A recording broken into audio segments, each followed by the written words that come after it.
जो भी तहरीक इंसाफ की सियासत यानी खान साहब के बाद रही है, इस वक्त एक परसेप्शन ये है कि ये ठीक है, पॉपुलर पार्टी तो है, थानों कचहरियों में भी गई, जेल भी हुई, सख्ती भी हुई, लेकिन तहरीक इंसाफ एक बड़ी तादाद को सड़कों पर इतना ना ला सकी कि इस्लामाबाद की हुकूमत जो जिसकी कारकर्दगी आपके सामने है उसे हिला नहीं सकी है। गिराने का लफ्ज़ सवाल नहीं करूँगा मैं। साहब, इशू ये है कि तहरीक इंसाफ जो है वो कोई मिलिटेंट पार्टी तो है नहीं।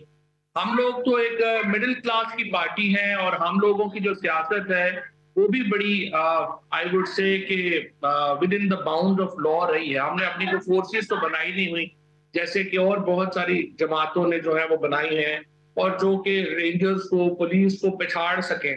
और जिस किस्म का रिएक्शन रियासत ने, हुकूमत ने दिया और जिस तरीके से उन्होंने बर्बरियत और फस्तायत का मुजाहरा किया, तहरीक इंसाफ तो एक मिडिल क्लास की पार्टी थी।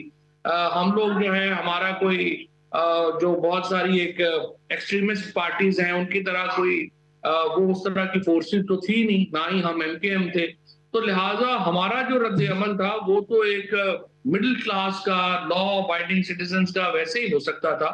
लेकिन बदकिस्मती ये है कि हुकूमत इस रद्द अमल से, जब इस तरह के रद्द अमल देती है तो फिर आम आदमी जो है वो अपने रास्ते फिर नॉर्मल पॉलिटिक्स से जुदा करता है, और ये नहीं होना चाहिए। हुकूमत को कभी भी अपनी सियासी मुखालफत में इस हद पर नहीं जाना चाहिए कि वो पॉपुलेशन को अपने खिलाफ करे।